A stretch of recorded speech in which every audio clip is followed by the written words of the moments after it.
Hello hello hello hello, good afternoon. Good afternoon. अच्छा, आप सबको आज मजाक मजाक में गिफ्ट मिल गया?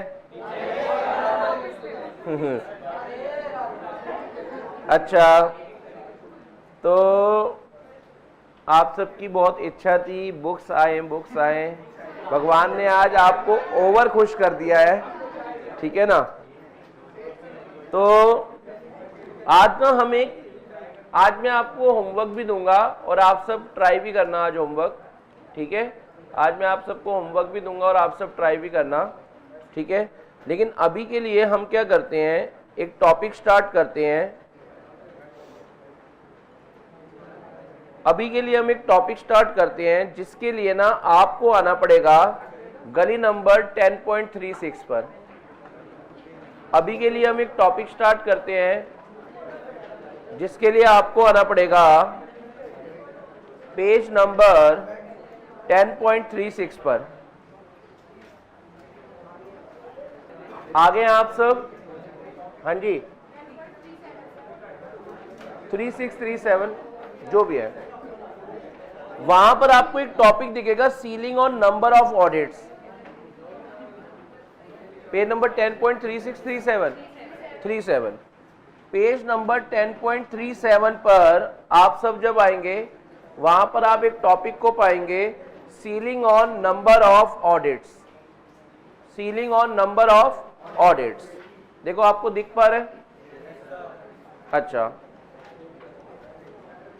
तो आप सब एक हेडिंग भी बनाएंगे सामने वाली गली में, ceiling on number of audits.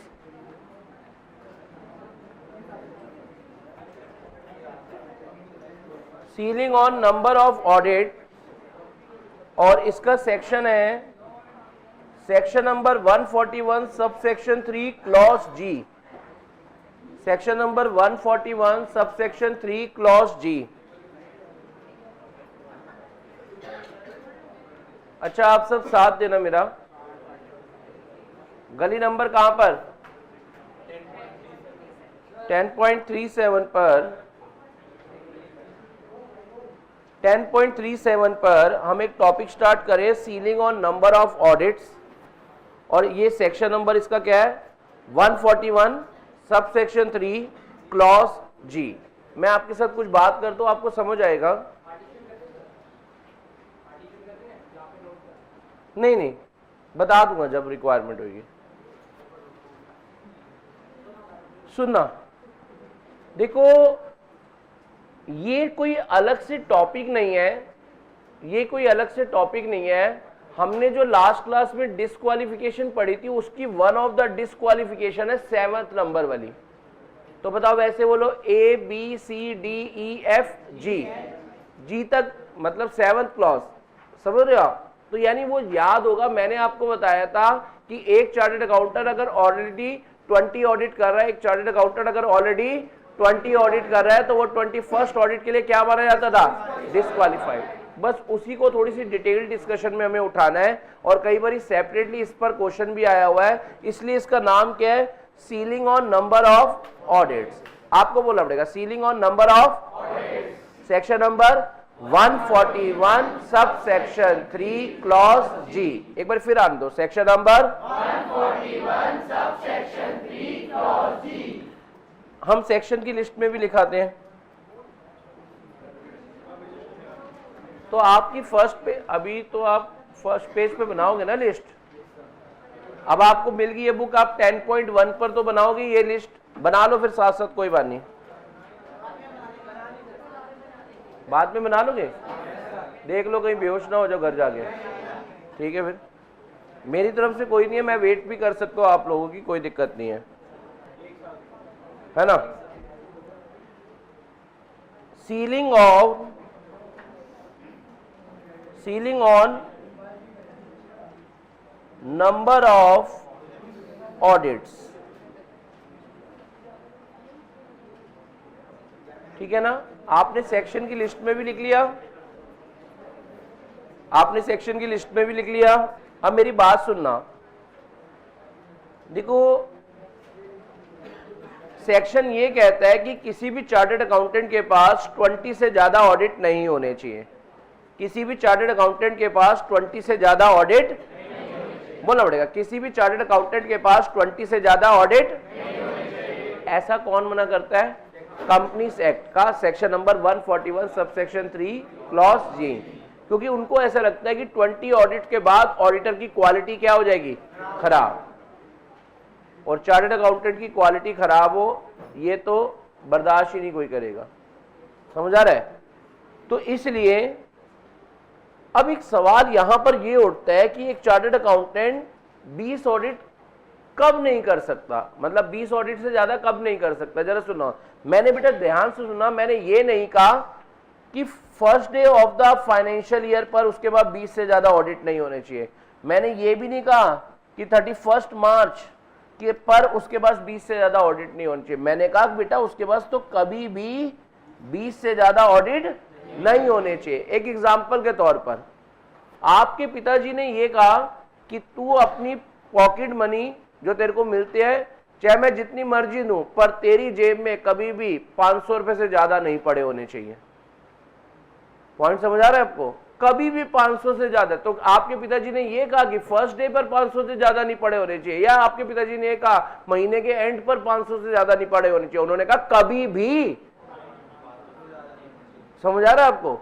ये बोल रहे हैं कभी भी आप 20 से ज्यादा ऑडिट नहीं कर सकते। मैंने ये नहीं कहा फर्स्ट डे नहीं कर सकते, मैंने ये भी नहीं कहा कि एंड डे पे नहीं कर सकते, आप कर नहीं सकते कभी भी।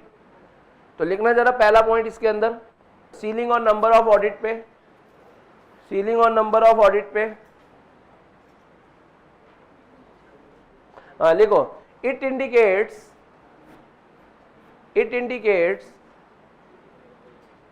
The maximum number of audits it indicates the maximum number of audit which the auditor can perform,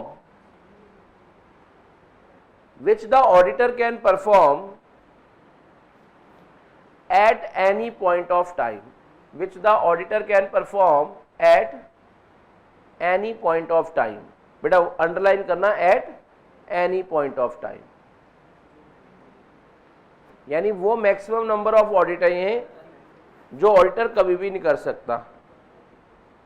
ceiling number समझ आ रहे होगा? सीलिंग रिस्ट्रिक्शन लगा रखे, इससे ज्यादा नहीं।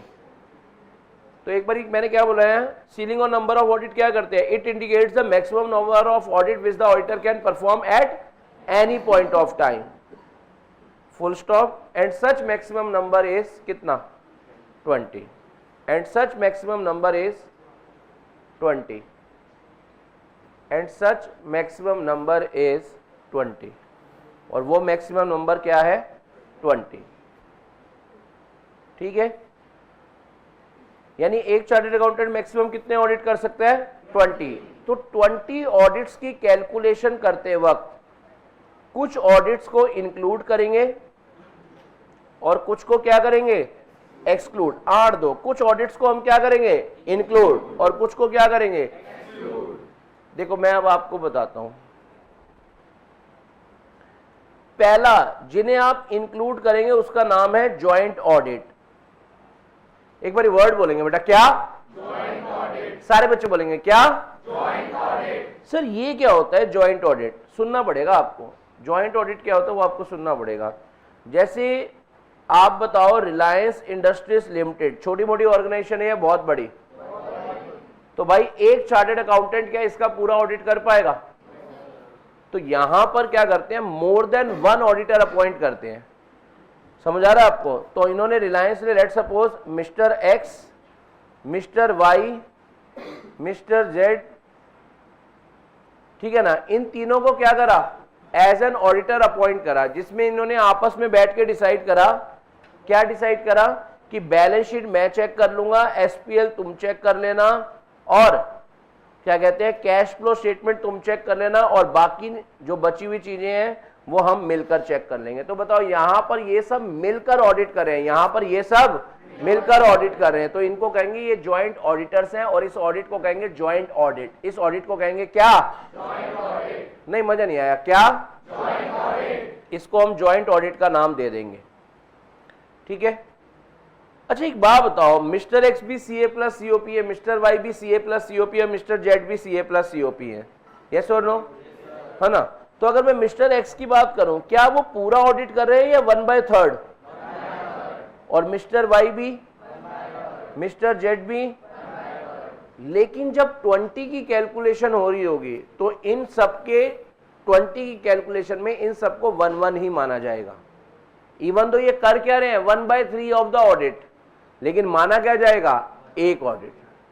तो यानी joint audit shall be counted, joint audit shall be counted 1 for each of the joint auditor. ऐसा नहीं है कि उनका 1/3 काउंट होगा, ये ऐसा बिल्कुल भी नहीं है कि उनका 1/3 काउंट होगा। बोलो आपको फर्स्ट पॉइंट स्प्राइट हुआ तो बताओ।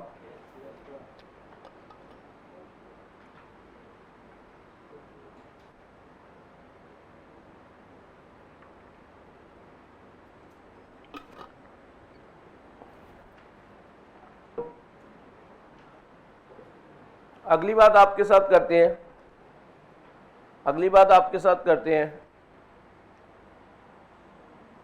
हाँ जी, अगली बात आपके साथ करते हैं। एक होता है अंडर सेक्शन 8 कंपनी, आप सबको बोलना पड़ेगा कौन होती है, जो चैरिटेबल नॉन इकोनॉमिक पर्पस के लिए बनती है, जो ये कहती है कि जिंदगी में हर कुछ पैसा थोड़ी होता है, वो वाली कंपनीज। तो अंडर सेक्शन 8 कंपनी का भी चाहे आप ऑडिट कर रहे हो, ऑडिट की 20 की काउंटिंग करते वक्त उसे हम इंक्लूड कर कर चलेंगे। समझ आ रहा है आपको। तो यानी दूसरा क्या हो गया, ऑडिट ऑफ सेक्शन 8 कंपनी भी इंक्लूड होता है 20 की लिस्ट में। ऑडिट ऑफ सेक्शन 8 कंपनी भी इंक्लूड होता है 20 की लिस्ट में। क्या आपको पॉइंट समझ आना स्टार्ट हो रहा है, बोलो यस और नो। लेकिन कुछ तरह की कंपनीज के ऑडिट को यह कहा गया तुम्हें हम 20 की कैलकुलेशन में इंक्लूड नहीं करेंगे। कुछ तरह की कंपनीज के लिए कहा गया कि हम 20 की कैलकुलेशन के अंदर तुम्हें इंक्लूड नहीं करेंगे। जैसे उनमें से पहली का नाम क्या है वो जरा सुनना।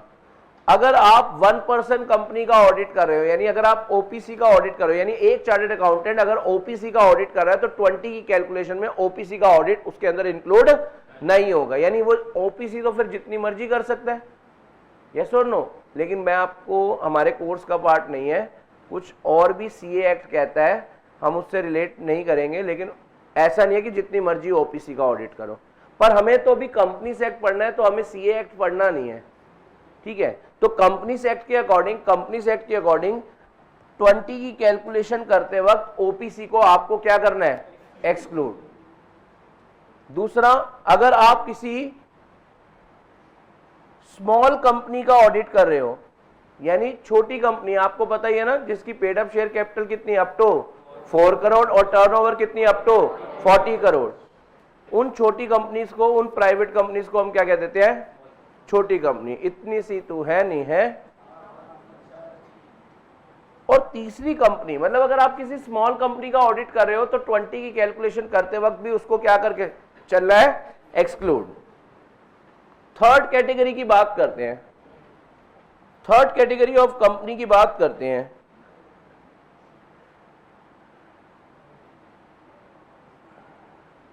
एक वो सुना ना आपने, पैसे पूसे वारे सोचे जुनिया जट पैदा होया सिर्फ, लेकिन ये सोने वास्ते, ठीक है ना। तो ये सोने वाली कंपनी जो होती है, मतलब सोने मतलब गोल्ड वाली नहीं, मतलब dormant sleeping company, inactive companies. कह रहे हैं अगर आप किसी इनएक्टिव कंपनी का, डॉर्मेंट कंपनी का ऑडिट कर रहे हो तो वो भी 20 की कैलकुलेशन से क्या रहेगा, एक्सक्लूड। समझ आ गया। और फोर्थ और लास्ट जो 20 की कैलकुलेशन में हम एक्सक्लूड करेंगे उसका नाम है ऐसी प्राइवेट कंपनी, बोलना पड़ेगा क्या, ऐसी प्राइवेट कंपनी जिसकी पेड अप शेयर कैपिटल, जिसकी पेड अप शेयर कैपिटल क्या है, up to 100 crore, oh sorry less than 100 crore, less than 100 crore. तो यानी फोर्थ आ गया ऐसी प्राइवेट कंपनी जिसकी paid up share capital is less than 100 crore. मतलब इन प्राइवेट कंपनी का भी एज पर कंपनीज एक्ट आप जितने मर्जी ऑडिट करो। बोलो जी बोलो, पॉइंट समझ आया आपको या नहीं आया? देखो, सीलिंग और नंबर ऑफ ऑडिट पर हमने कुछ बातें करी हैं। हमारा फर्स्ट टॉपिक आज का कंप्लीट हो चुका है। एक बार मुझे हेडिंग बता दो, क्या थी? Ceiling of number of audit, यानी एक ऑडिटर मैक्सिमम कितने ऑडिट कर सकता है at any point of time. इसका सेक्शन क्या था बेटा? Section number 141 sub section 3 clause जी, है ना। और ये कहता है कि मैक्सिमम ऑडिट की लिमिट क्या है? 20 की कैलकुलेशन करते वक्त कुछ ऑडिट्स को इंक्लूड करेंगे और कुछ को एक्सक्लूड करेंगे। और जब मैं इंक्लूड की बात करता हूं तो बताओ, ज्वाइंट ऑडिट को इंक्लूड करेंगे और ज्वाइंट ऑडिट को सभी सीएस के लिए क्या माना जाएगा? एक ऑडिट, इवन दो वो कर कितना रहे हैं, 1/3 हाफ या फिर 1/4 डिपेंड करता है। पॉइंट समझ आ रहा है आपको? और दूसरा, अंडर सेक्शन 8 कंपनी के ऑडिटर्स को भी, अंडर सेक्शन 8 कंपनी का भी अगर आप ऑडिट कर रहे हो तो वो भी ऑडिट की लिस्ट में इंक्लूड होंगे। 7 वाली गली में किस किस को 20 की लिमिट में नहीं मानना? पहले का नाम ओपीसी, पहले का नाम ओपीसी, दूसरे का नाम पहले का नाम ओपीसी, दूसरे का नाम तीसरे का और फोर्थ ऐसी प्राइवेट कंपनी जिसकी paid up share capital less than 100 crore है। वेरी गुड, समझ गया मैं। अब आप सबके साथ मैं एक टॉपिक डिस्कस करने जा रहा हूं।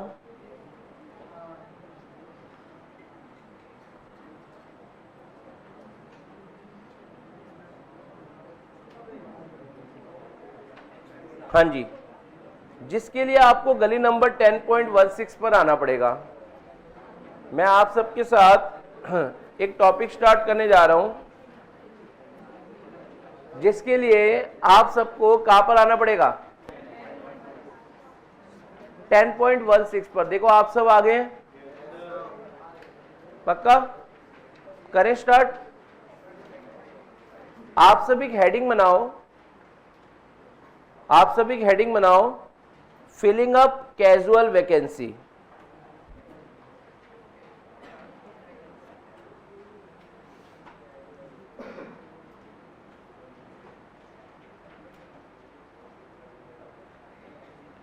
आप सब एक हेडिंग बनाओ, फिलिंग अप कैजुअल वैकेंसी, और इसका सेक्शन है 139 सब सेक्शन 8। मैं लर्न करवाकर फिर आपसे लिखवाऊंगा। आप सब पेज नंबर 10.16 पर है। पहले मैं आपको कॉन्सेप्ट बता दूं ये होता क्या है, फिर जब आप सेक्शन की लिस्ट में फिल करेंगे तो आपको अच्छा ही फील होगा। करें स्टार्ट करें? आप सब रेडी है? देखो, एक शब्द है कैजुअल वैकेंसी। अब एक थोड़ा कॉन्सेप्चुअली आप बात समझेंगे तो आपको समझ आ जाएगी। बेटा, शब्द का नाम है कैजुअल वैकेंसी और ये शब्द लॉ में डिफाइन नहीं है। ये शब्द लॉ में डिफाइन नहीं है। आवाज मत दबनी, ये शब्द लॉ में डिफाइन नहीं है। लेकिन इन कॉमन पैरेलेंस बोलना पड़ेगा। इन पैरेलेंस मतलब ओपिनियन। पैरेलेंस वर्ड का मतलब क्या हो गया? ओपिनियन। सारे बच्चे बोलेंगे पैरेलेंस वर्ड का मतलब क्या हो गया? लेकिन अगर कॉमन ओपिनियन में देखा जाए तो कह रहे हैं कैजुअल वैकेंसी का मतलब होता है ऑडिटर की पोजीशन खाली हो जाना। कैजुअल वैकेंसी का मतलब होता है ऑडिटर की पोजीशन खाली हो जाना, और खाली होने के कई कारण हो सकते हैं। हो सकता है ऑडिटर की डेथ हो गई हो, समझ आ रहा है आपको? हो सकता है ऑडिटर ने ऑडिट से रिजाइन कर दिया हो सकता है ऑडिटर को निकाल दिया गया हो, और हो सकता है ऑडिटर को डिस्क्वालिफिकेशन अट्रैक्ट हो गई हो। तो यानी कारण कुछ भी हो सकता है, पर अगर ऑडिटर की पोजीशन खाली हो रही है तो इसको मैं बोलूंगा क्या हो गई है? Casual vacancy. तो सर फिर ये सेक्शन आप कह रहे हो लॉ में तो बताया नहीं है कैजुअल वैकेंसी का, फिर आप ये सेक्शन करा रहे हो। लॉ में ये बताया गया है कि अगर ऑडिटर की पोजीशन खाली होगी तो उसको भरेंगे कैसे, बस। कैजुअल वैकेंसी क्या होता है ये लॉ में नहीं बताया। क्या बताया लॉ में? फिलिंग अप मतलब अगर कैजुअल वैकेंसी हो जाती है तो उसको भरेंगे कैसे वो बता रखा है सेक्शन नंबर 139 सब सेक्शन 8 में, लेकिन कैजुअल वैकेंसी क्या होती है ये लॉ में नहीं बता रखा, ये लॉ में नहीं बता रखा। पॉइंट समझ आ रहा है आपको? तो आप सब सेक्शन की लिस्ट में मेरे साथ हेडिंग बनाते हुए ये देखो,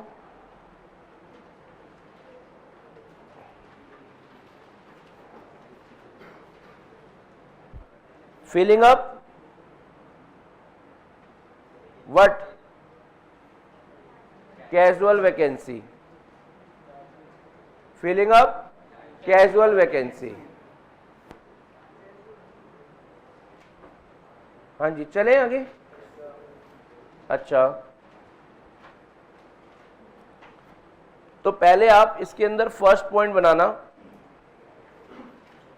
मीनिंग ऑफ कैजुअल वैकेंसी।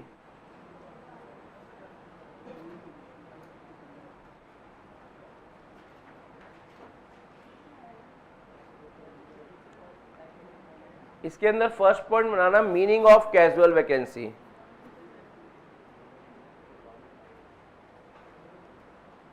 लिखना, the term casual vacancy, the term casual vacancy has not been defined, the term casual vacancy has not been defined anywhere in the law.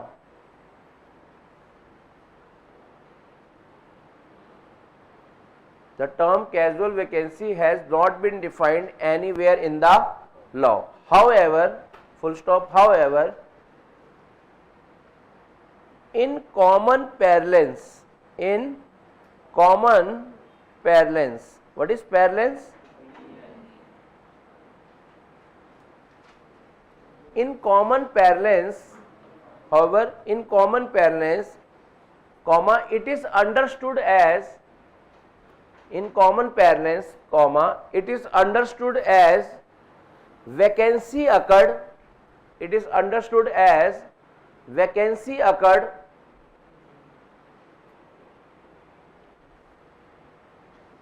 in the office of auditor, vacancy occurred in the office of auditor, which may be due to पहली bullet, दूसरी, तीसरी, fourth, which may be due to, पहला death, यार auditor की position खाली हो गया है, due to death of a auditor, death of an auditor, which may be, पहला क्या हो गया, डेथ ऑफ एन ऑडिटर, और करके second resignation by the auditor,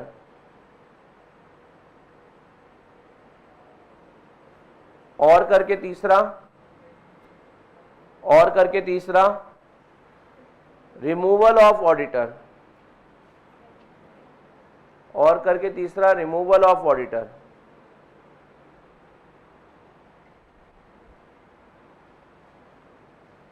और करके attraction of disqualification, attraction of any disqualification, attraction of any disqualification.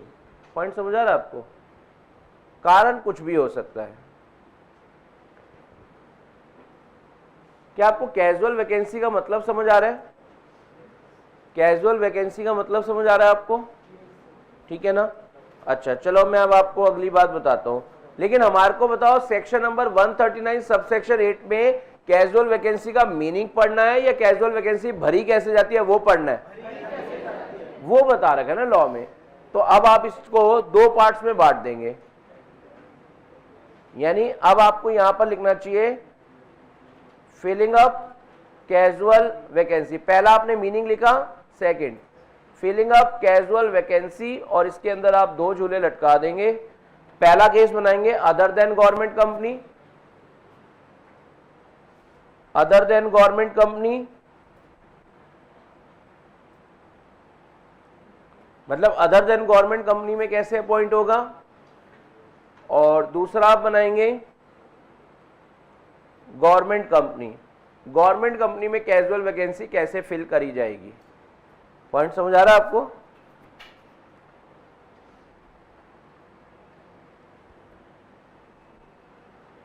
देखो जी, auditor की पोजीशन खाली हुई है और कौन सी कंपनी में हुई है? अदर देन गवर्नमेंट कंपनी, यानी ये नॉर्मल कंपनी ही होगी, बेसिकली पब्लिक कंपनी या प्राइवेट कंपनी कोई होगी जिसके अंदर ये सब हुआ है, ठीक है। तो ऐसी सिचुएशन में सबसे पहले हमें उनका रीजन जानना पड़ेगा कि कैजुअल वैकेंसी हुई आखिर क्यों है, कैजुअल वैकेंसी आखिर हुई क्यों है।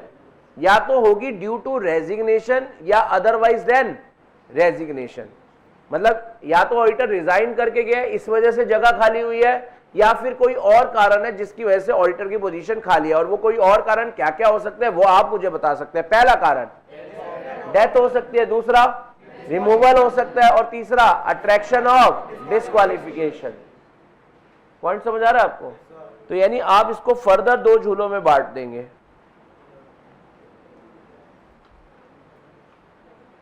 आप इसे फर्दर दो झूलों में बांट देंगे। पहले पे लिखेंगे अदर देन रेजिग्नेशन, यहां आप लिख लो अदर देन गवर्नमेंट कंपनी में आपने रीजन पूछे तो रीजन क्या होगा? या तो अदर देन रेजिग्नेशन या फिर रेजिग्नेशन। बताओ जी बताओ, इतना आसान? या तो अदर देन रेजिग्नेशन या फिर क्या? रेजिग्नेशन। देखो अगर अदर देन रेजिग्नेशन है, अगर क्या है बेटा? अदर देन रेजिग्नेशन है, तो जो वो जरा सुनना,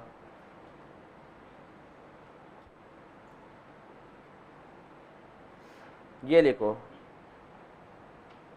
फिलिंग द, इसके नीचे डाउनवर्ड एरो बना के लिखो, filling the casual vacancy by the board within 30 days. या मैं ही लिख देता हूं, फिलिंग द, या to be filled by BOD. बताओ बेटा, अगर कैजुअल वैकेंसी क्या हुई है? अदर देन रेजिग्नेशन है, तो उस कैजुअल वैकेंसी को भरेगा कौन? Board of director with in 30 days of such casual vacancy. With in 30 days बोलना पड़ेगा, विद इन, आवाज में दम नहीं है, with in of such CV. What is CV? Casual vacancy. क्या आपको टॉपिक समझ आना स्टार्ट हुआ? लेकिन अगर कारण क्या है कि ऑडिटर रिजाइन करके गया है, तो उस सिचुएशन में रिजाइन बंदा क्यों करता है? एक बंदा रिजाइन आपके हिसाब से क्यों करता है? क्योंकि उसको वहां परेशान करा जा रहा था, ऑडिटर को ऑडिट करने ही नहीं दिया जा रहा होगा सही ढंग से, ऑडिटर कोई सबूत ढूंढना चाह रहा होगा, उसको सबूत नहीं मिल रहे होंगे। क्यों नहीं मिल रहे होंगे? मैनेजमेंट उसको कुछ इस तरीके से परेशान करी होगी कि उसको तुम ये नहीं कर सकते, तुम वो नहीं कर सकते, तो ये सब दिक्कतों का सामना करना पड़ रहा होता है। तो ऑडिटर कहता है भैया मेरे को ये ऑडिट से बाहर निकलना है, मैं तो जा रहा हूं। तो ऐसी सिचुएशन में ऑडिटर की पोजीशन तो खाली हो गई है, लेकिन इस पोजीशन को फिल कौन करेगा? बीओडी ही करेंगे। विद इन कितने डेज? 30 डेज। लेकिन इतने से काम नहीं चलेगा। इस केस में अगर ऑडिटर रिजाइन करके गया है तो जो नया ऑडिटर रखा जाएगा, चाहे बोर्ड ऑफ डायरेक्टर 30 डेज में ढूंढ आएंगे, लेकिन फिर भी मेंबर्स इसको क्या करेंगे? अप्रूव करेंगे, उसके बाद ही कहानी बन पाएगी। कह रहे हैं the board of director may fill the casual vacancy in the office of auditor within 30 days, but where such vacancy is caused by the resignation then such appointment shall also be approved by the company. बेटा company मतलब members, यानी ये members के सामने approval लेनी होगी, और ये कब तक लेनी होगी? With in 3 months from the recommendation of the board. दोबारा से सुनो, कोई जल्दी नहीं है, समझ आना स्टार्ट हो जाएगा आपको। देखो सबसे पहली बात, आज हमने क्या पढ़ा है? Filling of casual vacancy. सारे बच्चे बोलेंगे filling of section number 139 sub section 8। सारे बच्चे बोलेंगे दोबारा, सेक्शन 139 सब सेक्शन 8। यानी कैजुअल वैकेंसी को फिल कैसे करा जाएगा वो बता रखा है इस सेक्शन में। कैजुअल वैकेंसी क्या होती है वो नहीं बता रखा, वो तो कई बार भी नहीं बता रखा, वो तो मैंने मार्केट में जो ओपिनियन चलता है उसके हिसाब से आपको बता दिया। तो बताओ बेटा, डिपेंड करता है कंपनी कौन से तरह की है, या तो अदर देन गवर्नमेंट कंपनी होगी या गवर्नमेंट कंपनी होगी। अगर अदर देन गवर्नमेंट कंपनी है तो उस केस में सबसे पहले हम कैजुअल वैकेंसी का क्या जानेंगे, रीजन। अब रीजन दो में से एक हो सकता है, रीजन दो में से बताओ पहला रीजन क्या हो सकता है, अदर देन रेजिग्नेशन। अगर अदर देन रेजिग्नेशन है तो उस कैजुअल वैकेंसी को कौन फिल करेंगे, BOD, within how many days, within how many days, ठीक है। और अगर रीजन क्या है, रेजिग्नेशन, तो फिर भी बोर्ड ऑफ डायरेक्टर ही अपॉइंट करेंगे, लेकिन बोर्ड ऑफ डायरेक्टर को इसके साथ क्या भी लेनी पड़ेगी, अप्रूवल फ्रॉम द मेंबर्स। कितने महीनों में, विद इन। और मेंबर्स कहां पर अप्रूवल देंगे, जनरल मीटिंग में। समझ आ रहा आपको, यस और नो। तो यानी रेजिग्नेशन के केस में लिखना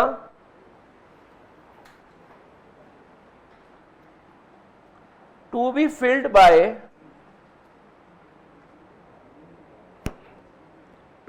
bye BOD within 30 days and shall also be approved from members,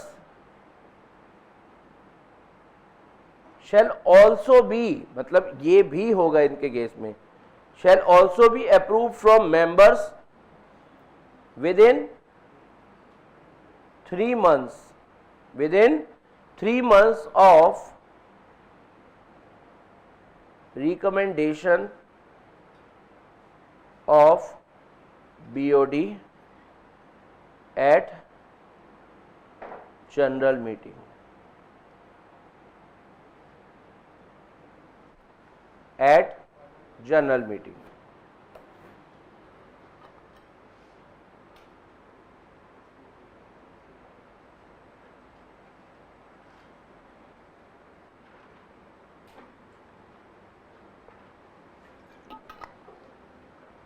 हाँ जी, आपको पॉइंट समझ आना स्टार्ट हुआ, यस और नो।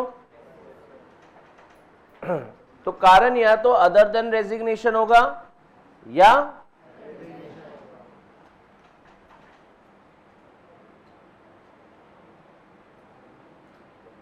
आ जाओ, एमटीबी अक्टूबर 2019 का क्वेश्चन है, ये देखो। अब आप बता दोगे, कह रहे हैं the auditor of the company, the auditor of the company, और कंपनी कौन सी है, other than, has resigned on 31 December 2018, यानी 31 दिसंबर 2018 को ऑडिटर ने रिजाइन दे दिया कि भाई कल न्यू ईयर पार्टी आराम से करेंगे। पॉइंट समझ आ गया, आज सुबह उठने की टेंशन नहीं होनी चाहिए भाई, पता ना 31 की पार्टी, कह रहे हम तो छोड़ रहे हैं भाई। While the financial year for the year ends कब होना है, 31 मार्च।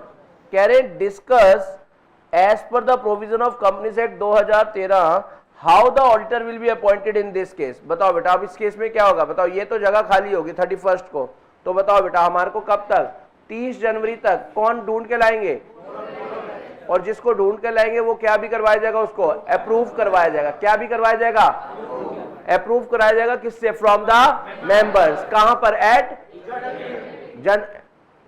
एजीएम नहीं, जनरल मीटिंग, एजीएम नहीं, क्या, जनरल मीटिंग में अप्रूव कराया जाएगा। और ये जनरल मीटिंग कब तक हो जानी चाहिए, within 3 months from the date of recommendation, कि बोर्ड जब से रिकमेंड करे ना हम इसको रखना चाह रहे हैं, उससे।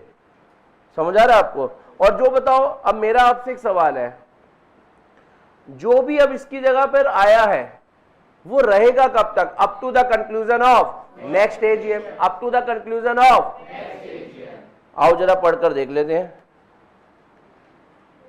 कह रहे हैं the situation as stated in the question relates to the creation of casual vacancy in the office of auditor due to resignation of auditor before the AGM in case of a company other than government company. तो section number 139 sub section 8 clause 1, any casual vacancy in the office of an auditor arising as a result of resignation, such vacancy can be filled by BOD within 30 days thereof, and in addition The appointment of new auditor shall also be approved by the company at a general meeting convened within the 3 months from the date of recommendation of board, and he shall hold the office till the conclusion of next AGM.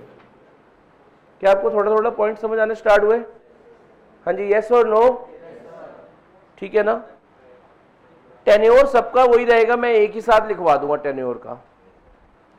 अब बात करते हैं कौन सी company की? Government company का auditor मर गया, जगह तो खाली होगी ना। गवर्नमेंट कंपनी का ऑडिटर छोड़कर चला गया, चाहे कितनी मर्जी गवर्नमेंट कंपनी उसको कहते रही है अभी ना जाओ, इमोशनल नहीं होना, ठीक है ना। तो वो तो चला गया, पॉइंट समझ आ रहा है? तो अगर ऑडिटर चला गया, जिसको हम कह रहे थे अभी ना जाओ छोड़कर, पर वो चला गया, तो यहां पर जो सीएजी है ना, वो ये कहता है तू जानती है तजाम मैनू नहीं हो परवाह, मैं तेरे तो भी सोड़ा ऑडिटर लूंगा बुला। समझ आ रहा आपको? तो यानी गवर्नमेंट कंपनी में अगर कैजुअल वैकेंसी होती है, गवर्नमेंट कंपनी में अगर तो उस कैजुअल वैकेंसी को फिल करता है CAG. Who is CAG? Controller and auditor general of India.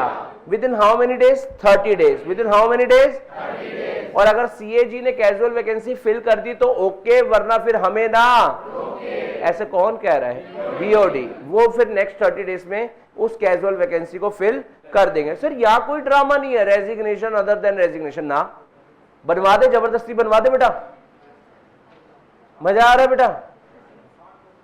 आड़ दो, जब एग्जाम में क्वेश्चन आएगा तब पता चलेगा, फिर तुम कहोगे रहन दो, जान दो, हाँ आड़ दो, इधर आओ। मतलब सीधी सीधी लाइफ है, क्या दिक्कत है? हाँ, मेंटोस जिंदगी चल रही है। टू बी फिल्ड बाय ना ए जी और ना बबीता जी। कौन? CAG. To be filled by कौन? CAG. Within how many days? Within 30 days of such CV. What is CV? Casual vacancy, यानी इसकी कैजुअल वैकेंसी फिल करी जाएगी, ठीक है ना। तो बताओ, या तो अपॉइंट कर दिया यानी फील्ड कर दी, फिर तो नहीं, तो फिर क्या होगा बताओ अगर फिल नहीं करी?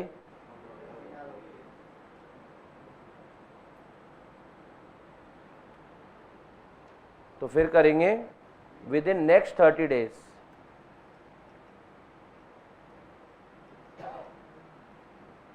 बाय कौन?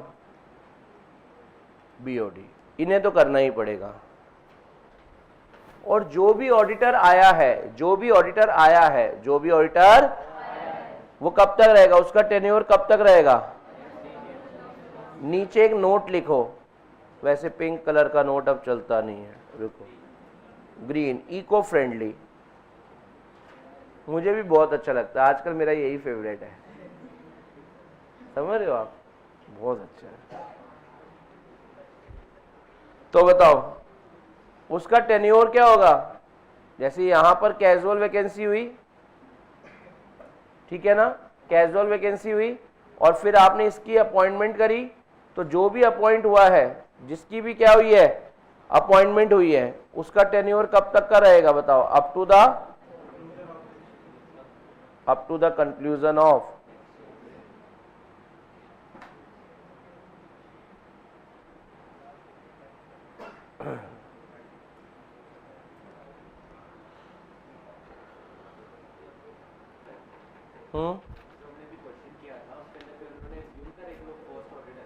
कोई भी हो, उससे कोई फर्क नहीं पड़ता।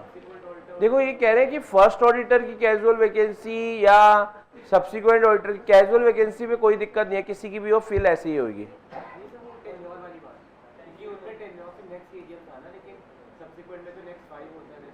हाँ, तो जो भी अब एजीएम आएगी आप तब तक रहोगे।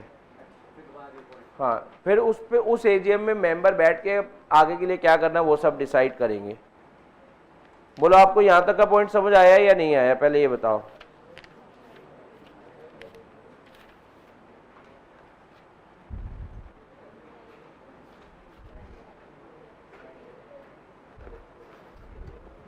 चले,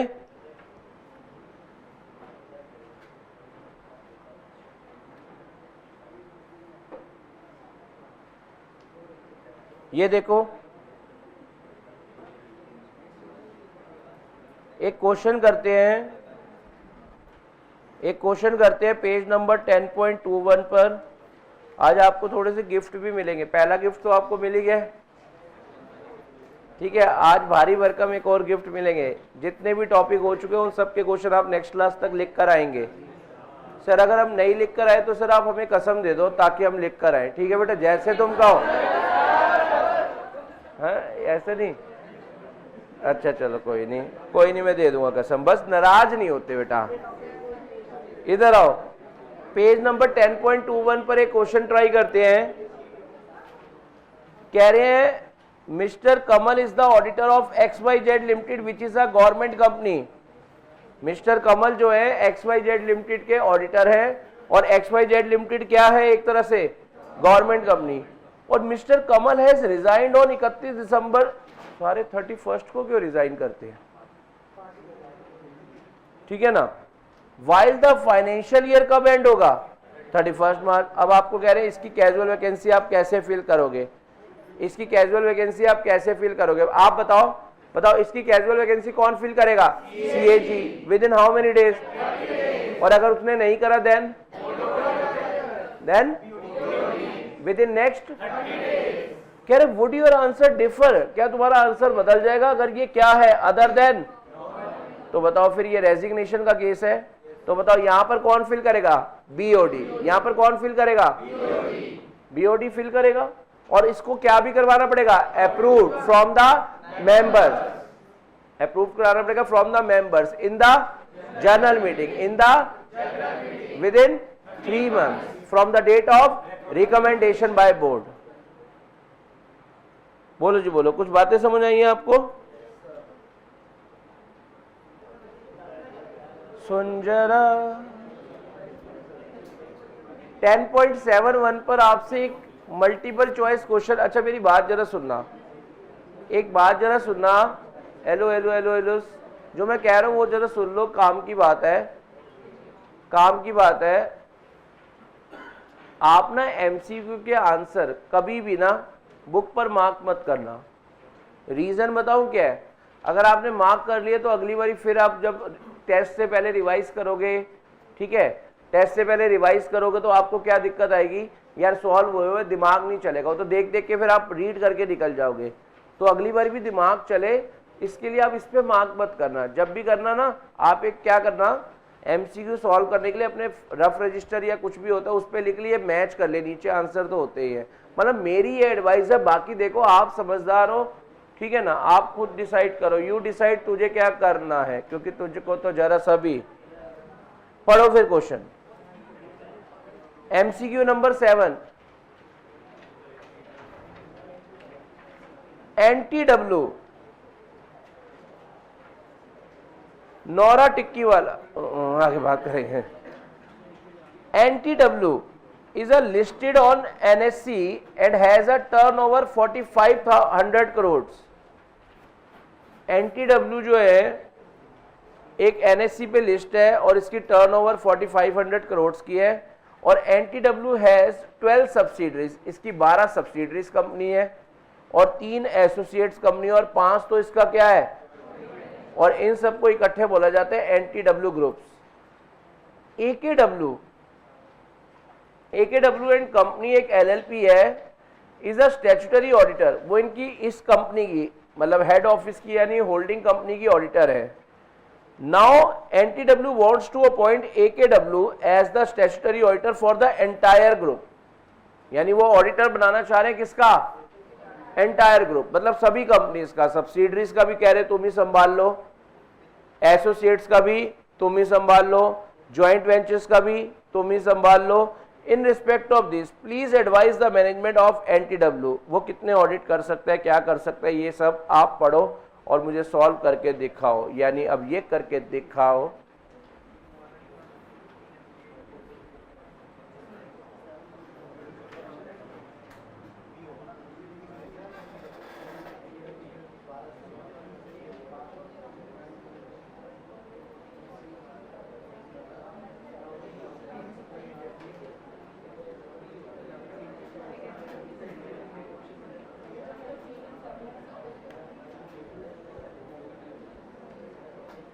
हाँ जी, क्या जवाब है? कितने लोग कहते हैं ए, कितने बी? अच्छा, ये वो थोड़ा वर्ड गलत हो जाएगी। थर्ड ऑप्शन कौन कहते हैं? Third option. और कितने लोग कहते हैं फोर्थ? यही सब ठीक है। फटाफट से कईयों ने कहा एंड में, मैं भी येलोज वाइपर डांस। इधर आओ, क्या कह रहे हैं?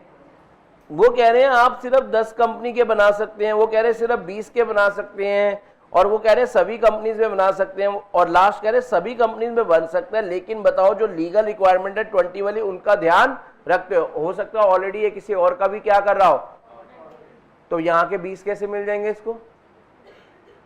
बोलो ना, फिर यहां के 20 कैसे मिल जाएंगे? तो इसलिए ऑप्शन डी जो है वो राइट आंसर है। ठीक है भाई, 20 के 20 इधर ही कर लेगा ऑडिट, क्या हो सकता है उसके ऑलरेडी हो रहे हो, तो आप कैसे कह सकते हो कि यहीं के लिए अपॉइंट करे जाएगा? ठीक है, अच्छा रुको अभी। अच्छा, अभी तक के कॉन्सेप्ट के बेसिस पे, वो लास्ट क्लास की डिस्क्वालिफिकेशन के बेसिस पे ये क्वेश्चन बताना, क्या डायरेक्टर्स का relative can act as an auditor of the company? है ना, ये करेक्ट इनकरेक्ट है? अच्छा ये देखो, फोर्थ भी पढ़ो। ए बी एंड कंपनी एक ऑडिट फर्म है जिसके 3 पार्टनर हैं, ए बी सी, और इनका रिलेटिव है बी। बी का एक रिश्तेदार है जिसके पास कितनी फेस वैल्यू की? 2 लाख की। तो क्या इस फर्म को ऑडिट मिल पाएगा या नहीं मिल पाएगा? कितने तक होती? 1 लाख। तब काम चल जाता। ठीक है ना। ये देखो 9th पढ़ो। आज chartered accountant holding security of S limited, एक सीए के पास खुद ही एस लिमिटेड की सिक्योरिटी है, सिर्फ कितने की? 950 रुपए की। क्या वो अपॉइंटमेंट के लिए क्वालिफाइड है या डिसक्वालिफाइड है? हाँ जी, हाँ। उसके बाद तो एक एच के पास अगर 1 रुपए की है तो वो तो तब भी डिसक्वालिफाइड है। 950 तो बहुत ज्यादा होते हैं। यस और नो? अगला देखो 10th, मिस्टर एन एक मेंबर ऑफ आईसीएसआई है, मतलब वो सीए है या सीएस है? Is qualified to be appointed as an auditor. ठीक है ना, समझ आ रहा है आपको? अगला देखो 11th, the BOD of ABC limited, यानी board of director of ABC limited, जो कि एक लिस्टेड कंपनी है at Bombay stock exchange, is required to fulfill the casual vacancy of an auditor only after taking into account the recommendation of audit committee। अच्छा ये भी आपका हुआ नहीं, ऑडिट कमेटी। 2 मिनट रुक जाओ, इसको होल्ड पे रखेंगे, ऑडिट कमेटी वाला अलग से बात करेंगे।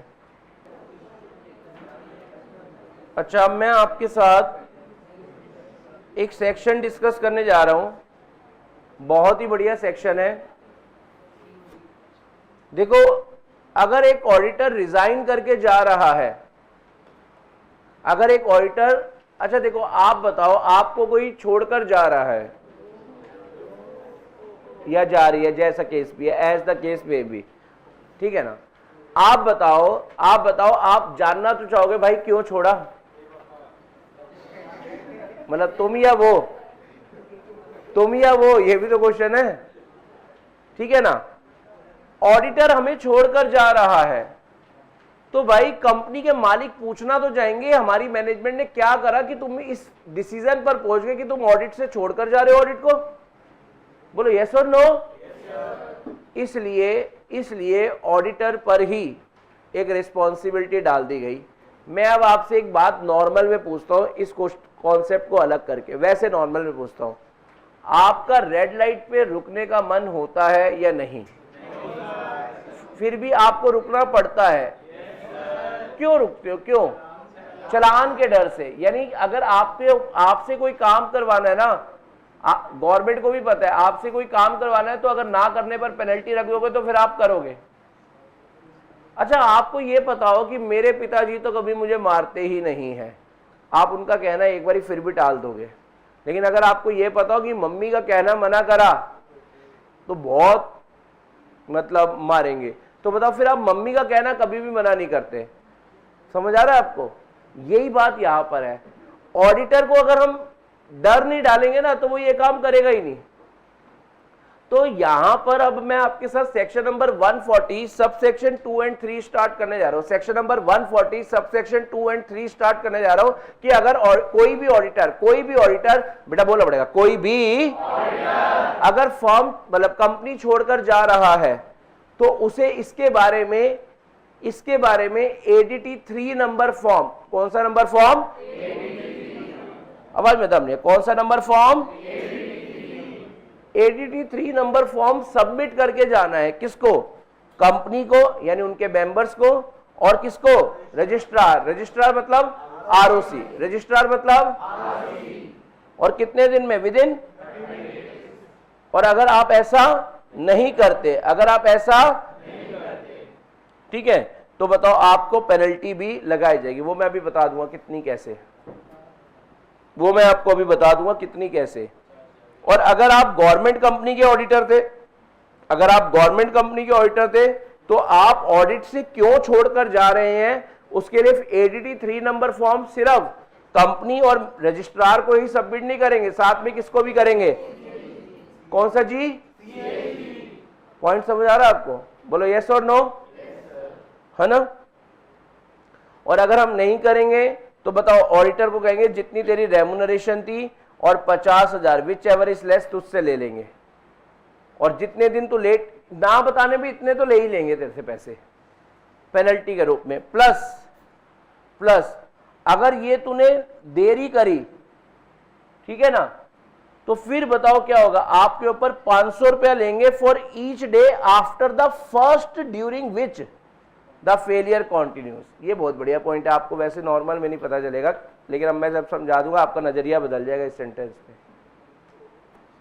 मतलब अगर आपने हमें 30 डेज में नहीं बताया, तो आपसे ऑडिटर, आपने क्यों नहीं बताया भाई, आपकी ड्यूटी थी बताने की, बताकर क्यों नहीं किया। अगर आप नहीं बता करके तो आपसे हम आपकी रेम्यूनरेशन और 50,000 विच एवर इज लोअर ये तो ले ही लेंगे। उसके अलावा 500 रुपए रोज के स्टार्ट हो जाएंगे आपसे, मतलब आप पेनल्टी का अमाउंट रोज का 500 का ऐड होगा, लेकिन कब से, देखो 30 दिन में हमने बताना था, आपने 30 दिन में नहीं बताया, लेकिन बताओ 500 रुपए कब से स्टार्ट होंगे, in case continuing failure with a further penalty, यानी जो पैसे लेने थे वो तो लेंगे, उसके अलावा 30th डे के बाद से अगर आप जितने दिन लेट होते जाएंगे उसके 500 रुपए आप पर लगते रहेंगे, लेकिन 500 रुपए कब से लगने स्टार्ट होंगे, on each day after the first, यानी 31st डे के आपसे 500 रुपए नहीं लेंगे, उसके बाद के डेज के 500 रुपए लेंगे आफ्टर द फर्स्ट। देखो 500 रुपए कब लेंगे, बोलो ना, 500 रुपए कब लेंगे, फॉर ईच डे, कब, आफ्टर द फर्स्ट मतलब 31st डे से 500 रुपए नहीं लगेंगे, कब से लगेंगे, 32nd डे से। समझ आ रहा है आपको, और वो भी 500 रुपए रोज के लगते रहेंगे, लेकिन मैक्सिमम आपसे कितना रुपए लेंगे, 2 लाख। ये 2 लाख सिर्फ 500 रुपए रोज के पर डे के हैं मैक्सिमम। जो फीस लेने हैं वो तो एक बारी में तो ले ही लेंगे, उसके वो तो लेंगे ही लेंगे पैसे। पॉइंट समझ आ रहा है आपको, ये वर्ड समझ आया, आफ्टर द फर्स्ट मतलब 31st डे के पैसे नहीं ले रहे आपसे।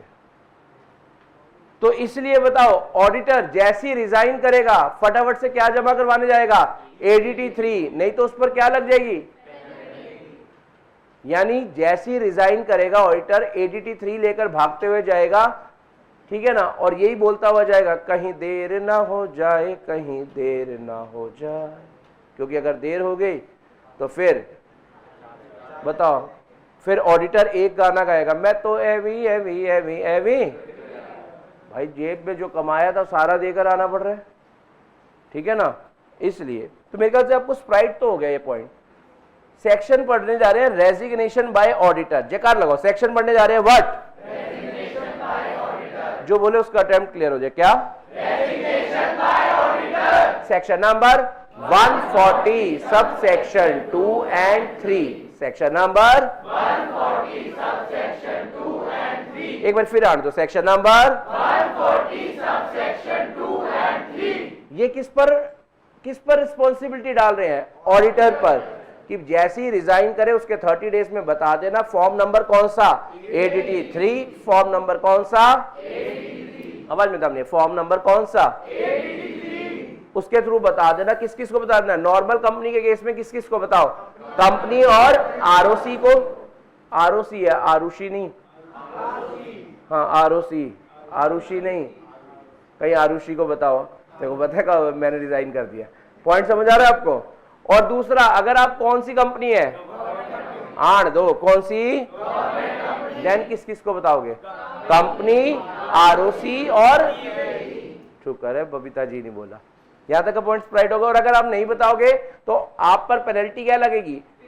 50,000 और which ever is less plus 500 per day. लेकिन ये कब से स्टार्ट होंगे?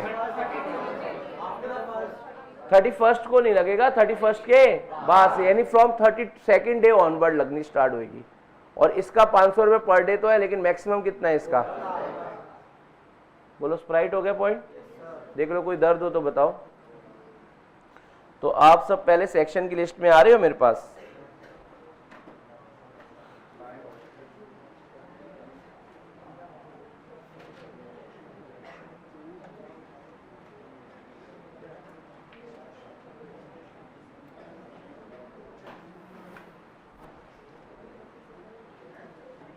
हाँ जी, हेलो हेलो हेलो हेलो, चलिए स्टार्ट करें।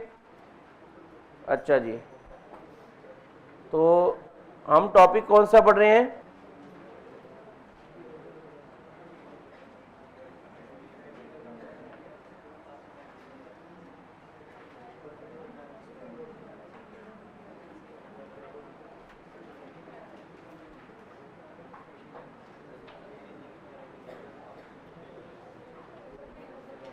हाँ जी, पेज नंबर इसका क्या है ये भी बताना जरूरी है। 10.29।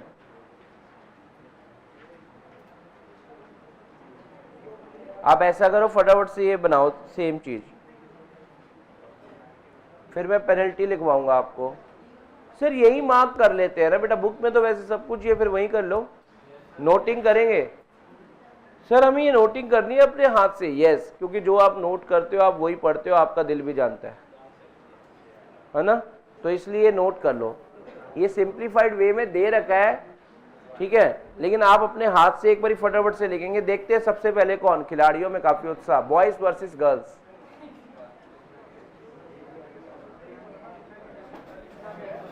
लिखना ये है, देखो कहीं तो यही पूछ रहे, लिखना क्या, देख रहे हो चाइनीज, ये और ये पूरा।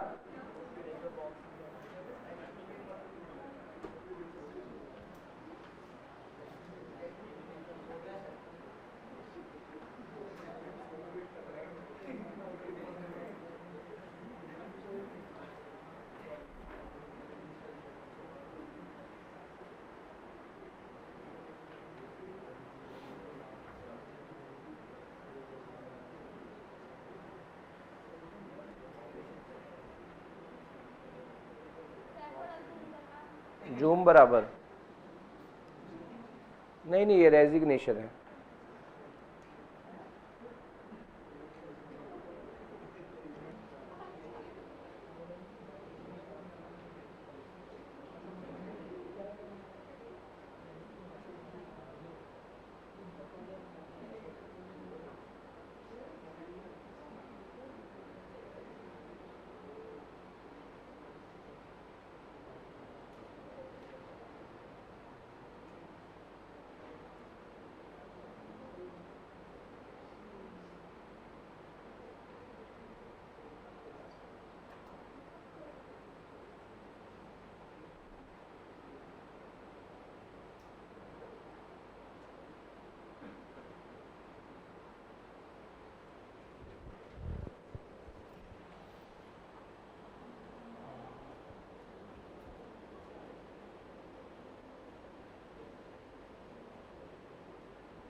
ऑडिटर ऑडिटर से बात, आपको ये अभी ये ADT 3 रखो बस।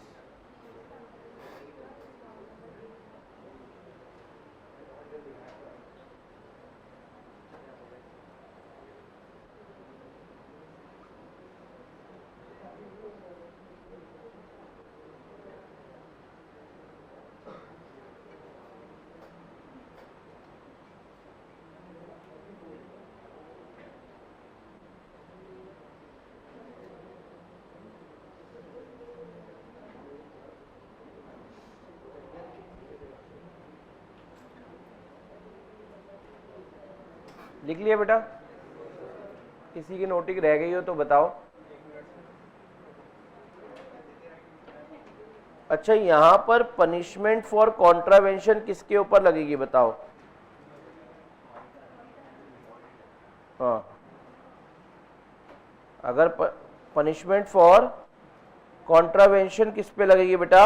ऑडिटर पर। और क्या लगेगी बताओ बेटा? 50,000 और ऑडिट फीस।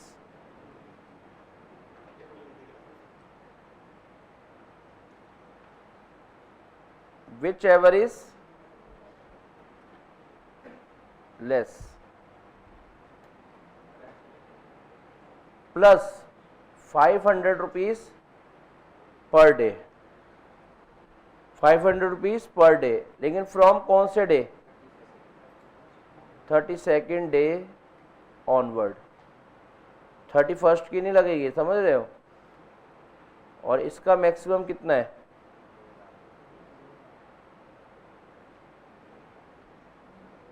ये तो लगेगी प्लस के बाद वाले के लिए बोला हुआ है।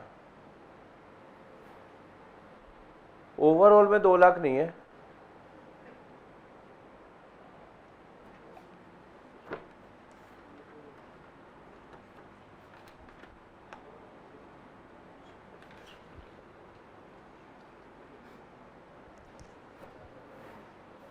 अच्छा, एक बारी फॉर्म की लिस्ट पे भी चल लो। एक बारी आप फॉर्म की लिस्ट पे भी चल लो। सेक्शन में आपने ADT 1, ADT 2, ADT 3, ADT 4 चलिए बनाइए, अब बना लेंगे। फिर पहले बताओ, आपने इतना नोट कर लिया? चले, अच्छा आपके साथ और बातें करते हैं। जहां पर आपने सेक्शन की लिस्ट बनाई थी ना, जहां आपने सेक्शन की लिस्ट बनाई थी, यहां पर ना इस चैप्टर में 4 फॉर्म है। ADT 1, ADT 2, ADT 3 और ADT 4। तो ये फॉर्म भी यहीं पर ही लिस्ट बना लेते हैं ताकि कोई दिक्कत ना आए। इनमें से एक फॉर्म के बारे में आपको पता चल चुका है जिसका नाम क्या है? ADT 3। कोई बताएगा क्या है ये? ADT 3 किसके लिए है जल्दी बताओ? Resignation bye auditor. लिख लो यहां पर।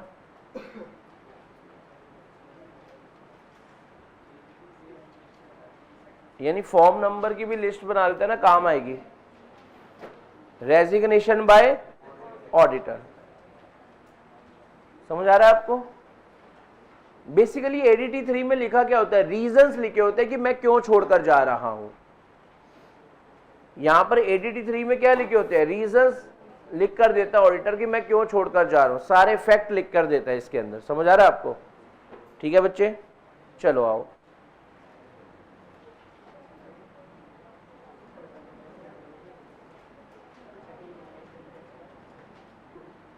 अच्छा, आप सब क्या करो, पेज नंबर 10.26 पर आओ। पेज नंबर 10.26 पर आओ। वहां पर आपको एक टॉपिक दिखेगा, रिमूवल ऑफ ऑडिटर। यानी हम ऑडिटर को निकालने, देखो 140 सबसेक्शन 2 और 3 में ऑडिटर रिजाइन करके जा रहा था, यहां पर हम ऑडिटर को निकाल रहे हैं। ठीक है ना? तो रिमूवल ऑफ ऑडिटर बोलना पड़ेगा, क्या? Removal of auditor. ठीक है ना? इसके बारे में आपसे बात कर लेते हैं।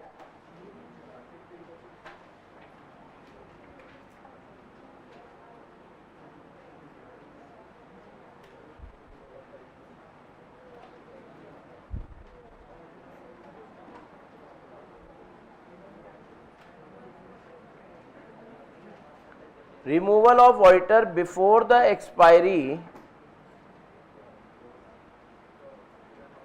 Removal of auditor before the expiry of his term.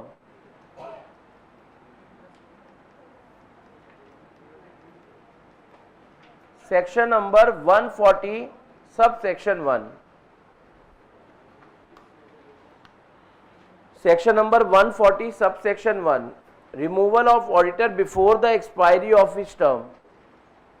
देखो, आप ऑडिटर खुद जा रहा है या उसे निकाला जा रहा है? लेकिन कब निकाला जा रहा है? उसका टेन्योर कंप्लीट होने से पहले। तो यहां पर भी इस सिचुएशन में क्या होगी, कैजुअल वैकेंसी तो होगी ही होगी, इस सिचुएशन में भी कैजुअल वैकेंसी तो होगी ही होगी। यहां तक का पॉइंट समझ आ रहा है आपको, पक्का वाला है ना। तो यहां पर ऑडिटर को कब निकाला जा रहा है, before the expiry of his term, यानी उसका टेन्योर अभी तक कंप्लीट नहीं हुआ, टेन्योर अभी तक कंप्लीट नहीं हुआ, टेन्योर कंप्लीट होने से पहले ही आप उसको निकाल रहे हैं, ठीक है ना। पॉइंट समझ रहे हैं। बताओ बेटा, चार्टेड अकाउंटेंट है, इसे निकालना ए दिल है, आप देखना भी, ठीक है ना, इतना आसान नहीं है।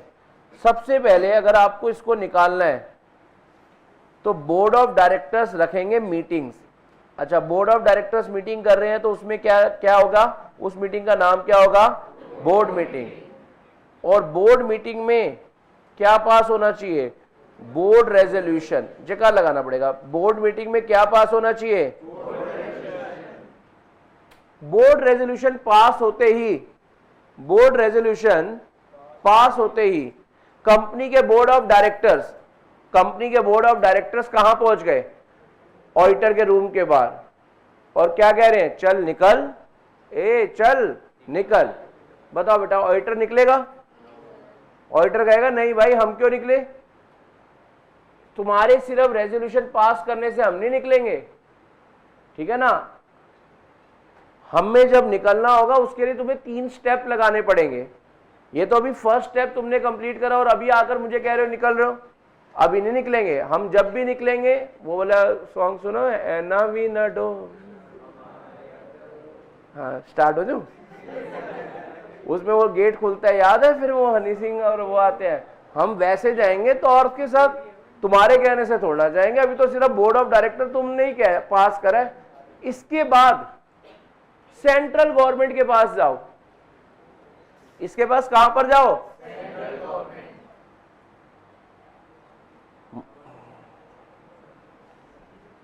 बोर्ड ऑफ डायरेक्टर ने बोर्ड मीटिंग में बोर्ड रेजोल्यूशन पास कर लिया, फिर भी सीए निकलेगा नहीं। इसके बाद इन्हें जाना होगा सेंट्रल गवर्नमेंट के पास प्रायर अप्रूवल लेने, निकालने के लिए, और उसके लिए फॉर्म फिल करेंगे ADT 2, जेकार लगाओ, फॉर्म फिल करेंगे ADT 2, फॉर्म फिल करेंगे ADT 2, लिखो जरा। यानी ये सेंट्रल गवर्नमेंट के पास जाएंगे, यानी लिखो जरा, ये अप्लाई करेंगे, apply to CG for removal of auditor, removal of auditor, ठीक है ना। कितने दिन में जाएंगे, within 30 days of board resolution. कौन सा फॉर्म भर कर देंगे, जल्दी बताओ, कौन सा फॉर्म भर कर देंगे,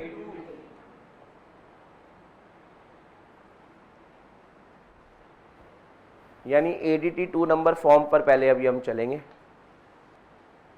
चलें आजा।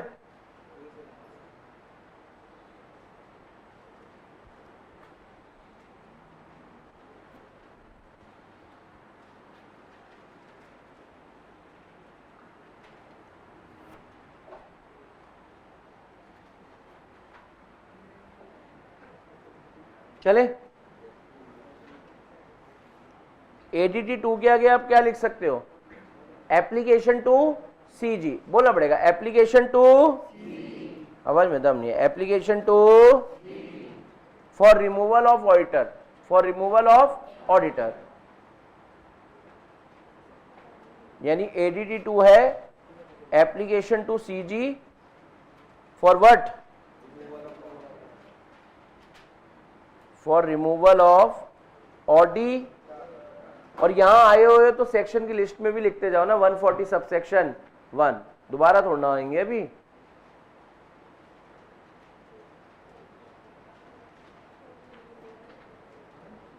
यहां आए तो हुए ही हो, लिखते ही जाओ।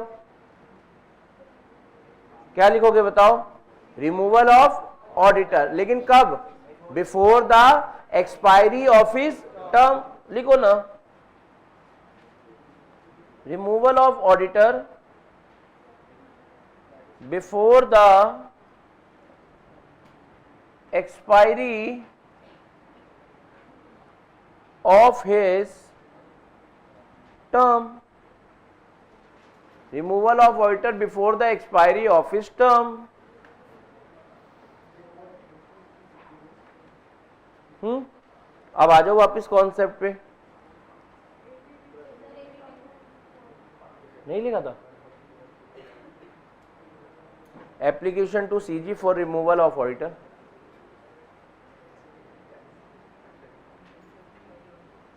बोलो जी बोलो, यहां तक के पॉइंट आपको स्प्राइट हो रहे हैं या नहीं हो रहे, पहले ये बताओ। हाँ जी, ऑडिटर को क्या कर रहे हैं हम, बताओ? निकालना चाह रहे हैं। कब निकालना चाह रहे हैं? उसके टेन्योर खत्म होने से, उसके टेन्योर खत्म होने से। समझ रहे हो आप सब?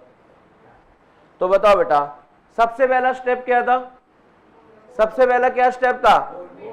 Board meeting. बोर्ड मीटिंग में क्या हुआ? बोर्ड रेजोल्यूशन पास हो गया।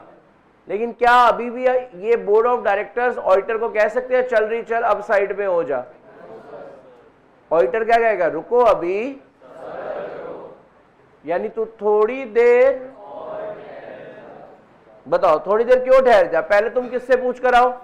सीजी से। और सीजी से पूछने के लिए कौन सा फॉर्म भरना होता है? ADT2। कितने दिन में? With in 30 days. Within how many days? 30 days of passing. ठीक है ना? अब बताओ, दो सिचुएशन होगी। बताओ बेटा, सीजी ने या तो अप्रूवल, या फिर सीजी ने अप्रूवल देने से,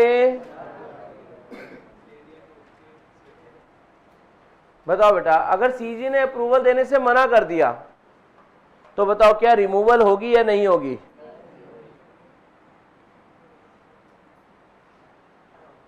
उस दिन रिमूवल नहीं होगी। और ऑडिटर बोर्ड ऑफ डायरेक्टर के सामने जाएगा, कहेगा तौर नाल छड़ा। समझ आ रहा है? तौर नाल छड़ा, तौर नाल छड़ा। हाँ, इधर आ जाएंगे, ठीक है ना? कईयों का तो स्टार्ट ही हो गया, तौर नाल। इधर वापस आओ। अब आगे बात करते हैं। सीजी ने अप्रूवल दे दी। बताओ बेटा, बोर्ड ऑफ डायरेक्टर ने ऑडिटर का दरवाजा खटखटाया कि भैया चलो चलो निकलो। सीए क्या कह रहा है? रुको अभी, सबर करो, थर्ड स्टेप तो लगाओ, थर्ड स्टेप तो लगाओ। सर थर्ड स्टेप, मेंबर से पास करवाओ स्पेशल रेजोल्यूशन।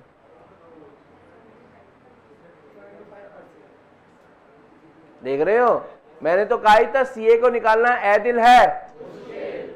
ठीक है ना? अब जरा सुनना, बताओ अगर अप्रूवल मिल भी गई तो with in how many days? 60 days. With in कितने दिन? 60 days. Company shell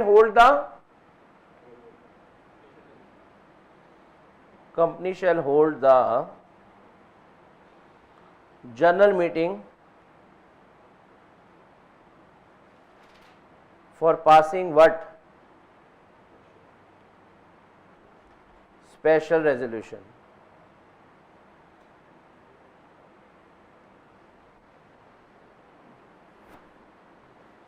For passing the special resolution. अब बताओ दो सिचुएशन,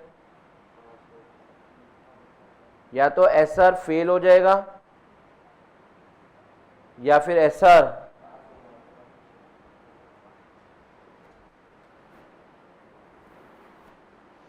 मेरा आपसे एक सवाल है, लेट सपोज एसआर फेल हो गया, बताओ रिमूवल होगी या नहीं? आवाज क्या आएगी? तौर नाल छड़ा। लेकिन एसआर अगर पास हो गया, एसआर अगर पास हो गया, बताओ सीए ने खुद ही बैग उठाए हुए हैं। पॉइंट समझ आ रहा है आपको? वो बोर्ड ऑफ डायरेक्टर को देख रहे कहीं आना जाए, अब तो बेइज्जती हो ही गई है, अब तो जाना ही पड़ेगा। पॉइंट समझ आ रहा है आपको? समझ आ रहा है आपको? ऐसे ऐसे निकलेगा और एकदम से भाग मिल्खा भाग। समझ आ रहा है आपको? और जाते जाते बोर्ड ऑफ डायरेक्टर को बाय बाय, और बोर्ड ऑफ डायरेक्टर के रूम में जाते जाते बोलते हुए भी जाएगा ओए ओए। हाँ भाई यही करवा लो, इधर आओ। तो बताओ एसआर पास हो गया तो अब इसकी रिमूवल हो जाएगी। यानी इन शॉर्ट 3 स्टेप लगते हैं। अगर मैं क्रक्स बोलूं, बोर्ड रेजोल्यूशन, सीजी अप्रूवल और उसके बाद एसआर 30-60। बात खत्म, बात खत्म, बात खत्म। देख रहे हो? पहले बीआर, सीजी में 30 दिन से अप्रूवल और फिर 60 डेज में एसआर पास, निकल जाओ। पॉइंट समझ आ रहा है आपको? ये क्रक्स हो गया आपका।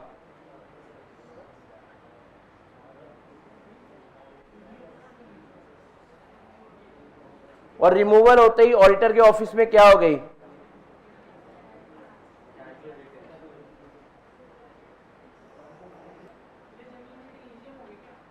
कोई भी हो सकती है, कुछ भी ऐसा। देखो जनरल मीटिंग में एजीएम भी हो सकता है उन 60 डेज में क्या पढ़ रही हो, एजीएम पढ़ रही हो, ऐसे कैसे हम कह सकते हैं कि हमेशा एजीएम ही होगी। क्या आपको समझ आना स्टार्ट हुआ? सेक्शन नंबर कौन सा? 140 सब सेक्शन 1। अब मेरा आपसे एक सवाल है, एक वर्ड आपको सिखाते हैं, याद है अपॉर्चुनिटी ऑफ बीइंग हर्ड, सुनाई का मौका। अब बताओ ऑडिटर को यहां से निकाला जा रहा है, बोलना पड़ेगा ऑडिटर को यहां से निकाला जा रहा है, तो बताओ ऑडिटर के साथ सही हो रहा है या गलत हो रहा है? ऑडिटर के साथ गलत हो रहा है, तो यानी ऑडिटर को क्या मिलनी चाहिए? अपॉर्चुनिटी ऑफ बीइंग हर्ड, बोलना पड़ेगा ऑडिटर को क्या मिलनी चाहिए? इसको कहते हैं क्या है? ऑडी अल्ट्रम पार्टम, नहीं इसको कहते हैं आपको ये, जैसे सुओ मोटो आपको वर्ड याद है, सुओ मोटो वर्ड का मतलब क्या होता है? ऑन इज ऑन मोशन। वैसे अपॉर्चुनिटी ऑफ बीइंग हर्ड का क्या होता है बताओ? Audi alteram partem. सारे बच्चे बोलेंगे क्या? Audi alteram partem. जो बोले अटेम्प्ट क्लियर हो जाए, क्या? Audi alteram partem. हाँ लिखो ना।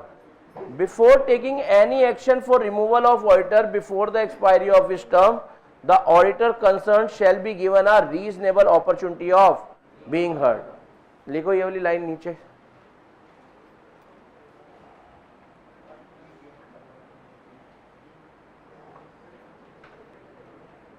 Audi alteram partem, audi alteram partum.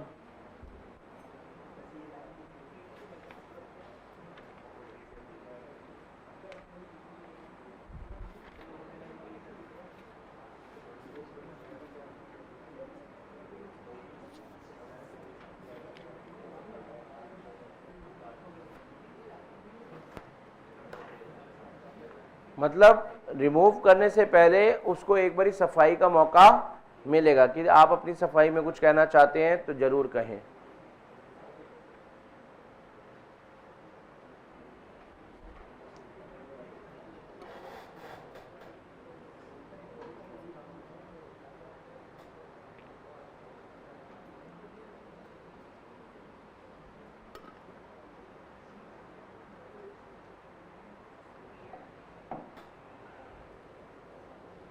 बोले यहां तक का पॉइंट समझ आ गया आप सभी को? चले। अच्छा एक ना आईएफएससी कंपनीज होती हैं, ये हम वक्त आने पर पढ़ेंगे। आईएफएससी की फुल फॉर्म होती है इंटरनेशनल फाइनेंशियल सर्विस सेंटर या कंपनी। आईएफएससी की पहले फुल फॉर्म लिखो यहां पर, क्या है? International financial service centre.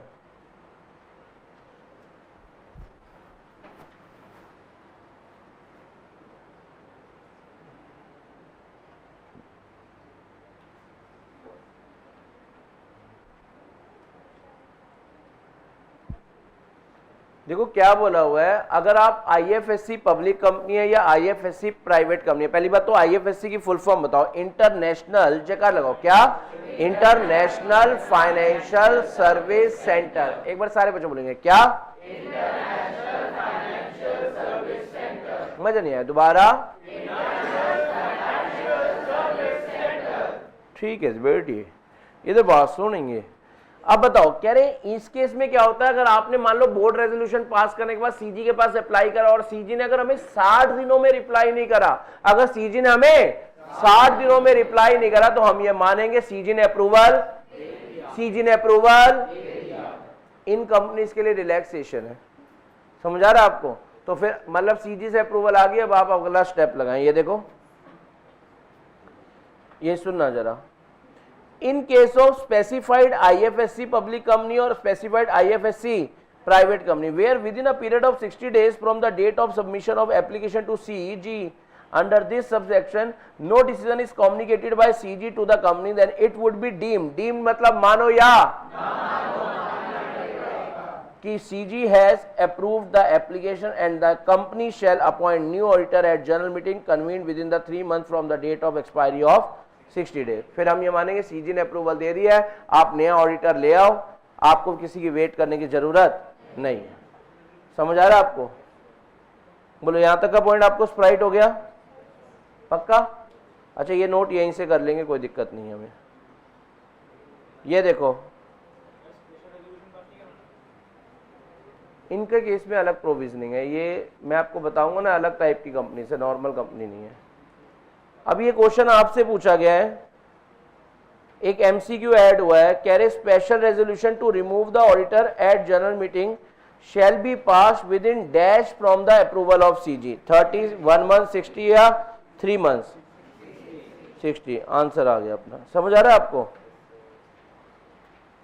फिर एक क्वेश्चन ये भी है, कह रहे state the procedure for following explaining the relevant provision of the companies act. आप रिमूवल ऑफ स्टैट्यूटरी ऑडिटर करना चाहते हैं बिफोर द एक्सपायरी ऑफ इस टर्म, तो आपको सेक्शन 140 सबसेक्शन 1 लिखना है. अब यहां पर बात करेंगे क्वेश्चन नंबर 2 से. फर्स्ट तो थ्योरी क्वेश्चन है, वो तो आप कर ही लेंगे. सेकंड क्वेश्चन देखेंगे हम. आ जाओ जी, आ जाओ, आ गए आप क्वेश्चन नंबर 2 पे. क्या कह रहे हैं? एबी एंड एसोसिएट क्या है? एक फॉर्म ऑफ चार्टर्ड अकाउंटेंट है, और उन्हीं को ही दोबारा से ऑडिटर के रूप में रखा गया एजीएम में एक्स लिमिटेड में. और जो एजीएम कब हुई है? 30 सितंबर 2019 को. पॉइंट समझ रहे हैं आप? यानी एबी एंड एसोसिएट एक क्या है? Firm of chartered accountant. उन्होंने उन्हीं फर्म को दोबारा से हमने ऑडिट के रूप में, ऑडिटर के रूप में रख लिया है. कब? जो हमारी एजीएम हुई है कब? 30 यानी 30 सितंबर 2019 को. However the board of director recommend to remove them before the expiry of their term by passing a resolution in the board meeting held कब? 31 मार्च 2020. 31 मार्च 2020 को तो सारे टाइम सारा इंडिया में क्या बना हुआ था? लॉकडाउन लगा हुआ था. अच्छा चलो ऑनलाइन मीटिंग कर रहे होंगे, कोई बात नहीं. 31 मार्च को इन्होंने बोर्ड मीटिंग करी, और बोर्ड मीटिंग के अंदर ये डिसाइड करा कि हमें ऑडिटर को रिमूव कर देना चाहिए. अभी रखे हुए उसको टाइम कितना हुआ? 6 महीने हुए थे. 6 महीने बाद उसको निकाल रहे हैं, मतलब उसका टेन्योर कंप्लीट हो गया या टेन्योर कंप्लीट होने से पहले? तो subsequently having given consideration to the board recommendation, AB and associate were removed at general meeting held on 25/5/2020 by passing SR subject to the approval of CG. कह रहे उन्होंने तो, उनके कंपनी के मेंबर्स ने भी एसआर पास कर दिया बिना सीजी से पूछे.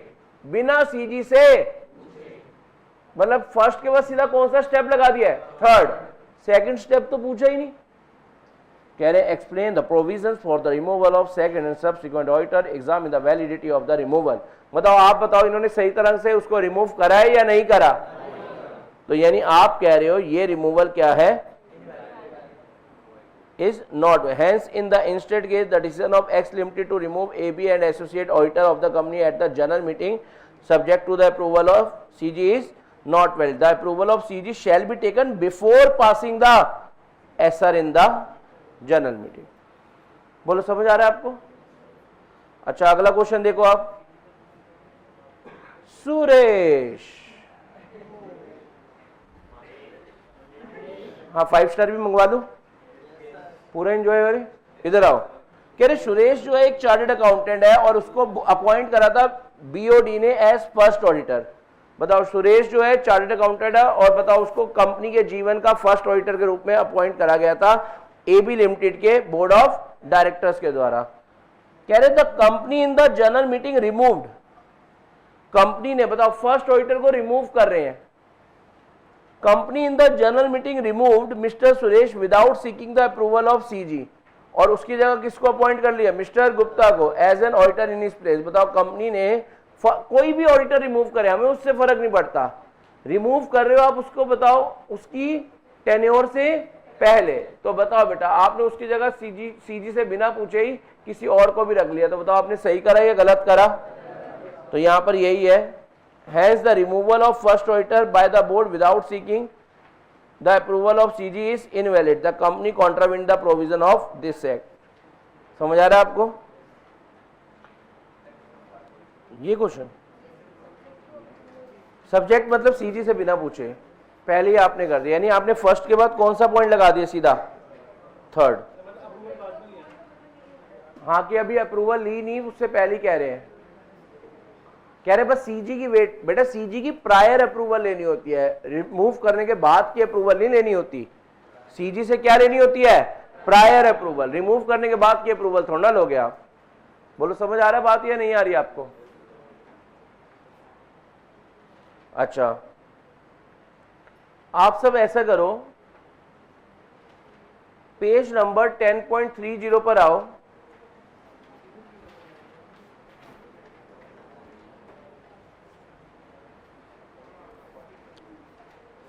समय को ध्यान में रखते हुए पहले 140 सबसेक्शन 5 कर लेते हैं, 4 नेक्स्ट क्लास में कर लेंगे।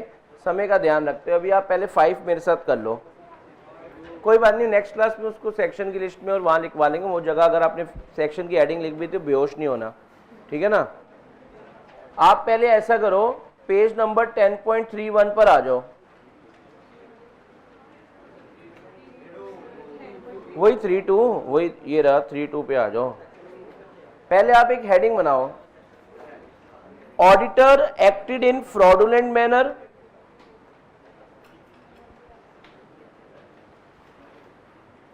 वन 140 सबसेक्शन 5 स्टार्ट करेंगे हम।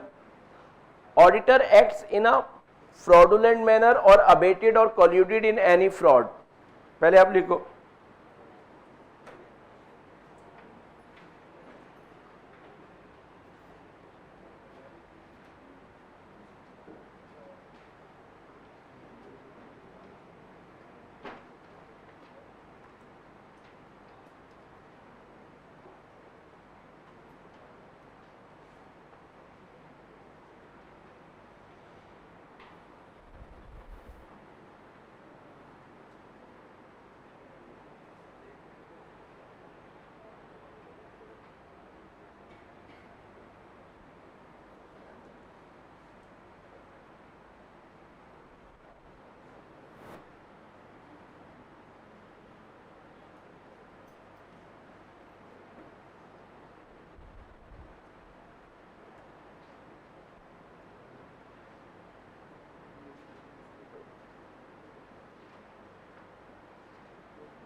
चलें स्टार्ट करें कहानी।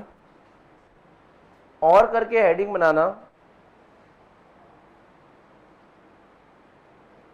और करके हेडिंग बनाना 140 सबसेक्शन 5 की। Power of tribunal,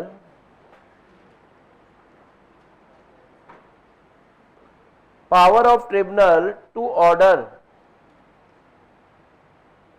power of tribunal to order the company to change its auditor।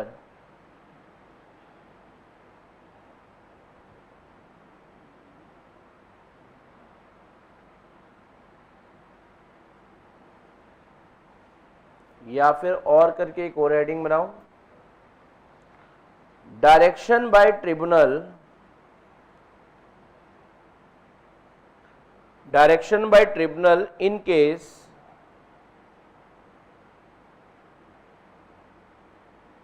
the auditor acted in fraudulent manner। Direction by tribunal in case the auditor acted in fraudulent manner।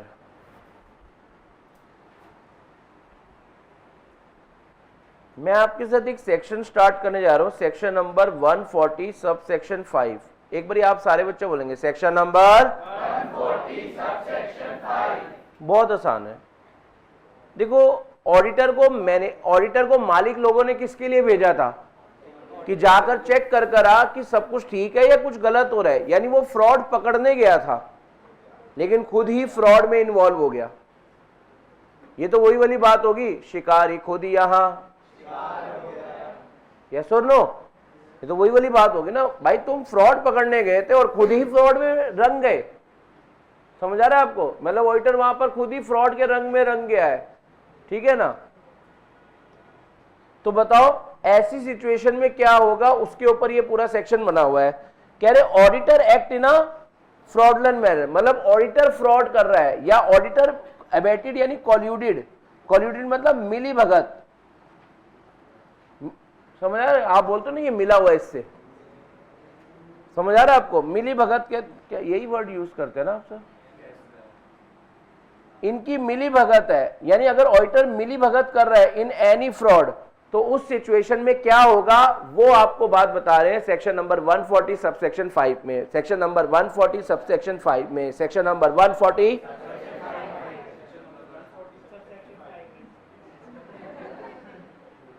कीर्तन चल रहा है बेटा, आप coarse पे बैठी हुई हो।